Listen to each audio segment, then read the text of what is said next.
Kung papasok ka sa negosyo na wala kang alam, madalas kailangan mo agad ng malaking puhunan. Bakit? Kasi kailangan mong mag-hire ng eksperto, mag-invest sa proseso, at mag-eksperimento para matutunan ang lahat. Paano kung wala kang pera? Malaki ang chance, mali agad ang negosyong pinapasok mo. Kaya tandaan mo kanegosyo. Simulan mo ang negosyo sa kaya mo ngayon. It means, negosyo kung anong mayroon ka. Kung wala kang kapital, ikaw mismo ang puhunan. Hindi mo kailangan ng malaking pera sa pagsisimula. Ang meron ka ngayon ay sapat na. Maybe, ang puhunan mo, ito, skills mo, ang kaalaman mo, o ang experience mo. Halimbawa, marunong kang mag-company ng sasakyan, marunong kang mag-ayos, magpalit at mag-maintenance. Huwag ka munang magbukas ng talyer agad or magrenta ng shop. So, magsimula ka muna ng home service. So, ikaw mekaniko, maybe mag-post ka online, umanap ka ng kliyente, puntahan mo sila sa bahay nila, or dalhin mo ang gamit mo sa bahay nila para mag-company, para maserbisyuhan mo sila ng maayos. Doon ka magsisimula. Doon mo itatayo ang pundasyon ng negosyo mo. Okay? Ngayon, kung wala ka namang skills, huwag piliting ang negosyo na hindi para sa'yo. Ngayon, kung wala ka namang skills na maibigay sa customer mo, so it means, hindi ka pa hinog sa pagnenegosyo.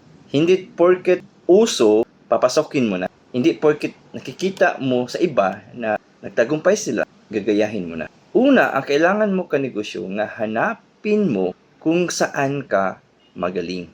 I-evaluate mo yung sarili mo kung anong meron ka na magaling ka. For example, mayroon akong kakikilala na kaibigan ko na ang hilig niya ay mag-company ng sasakyan. Natuto siya sa tatay niya na mekaniko. So, ibig sabihin, natural na sa kanya yun na magaling mag-company ng sasakyan. Hindi siya nagsimula ng malaking pera. Hindi siya agad kumuha ng talyer o shop. Ang ginawa niya, nagpakita una siya ng skills niya sa online. Gumagawa siya ng YouTube videos. Nag-content siya. At dahil sa pagka-content niya, nakakuha siya ng kliyente. At nagkaroon siya ng home service sa bahay ng mga customer niya. Doon siya nagsimula.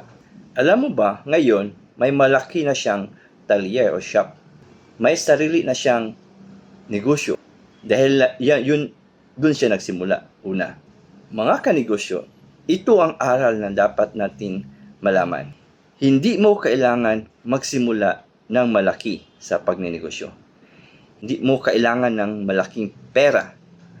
Ang kailangan mo lang, simulan mo kung anong meron ka. Una, magkaroon ka ng skills. Pangalawa, bigyan mo ng aksyon. If ang skills at aksyon ay ma-add up, ang resulta nito ay magkaroon ka ng negosyo. So kung wala kang puhunan, huwag ka munang maghanap ng negosyong kailangan ng pera. So, wala kang puhunan, hanap ka ng negosyo na hindi kailangan ng pera. Maghanap ka ng negosyo kung saan ikaw mismo ang puhunan. So ano yon? Skills. No? Diyan nagsisimula ang tunay na diskarte. Diyan mo ipakita ang lakas ng loob mo, ang sipag mo at ang talino mo. So tandaan natin, huwag tayong matakot magsimula sa maliit. Ang mahalaga, kumilos ta ngayon.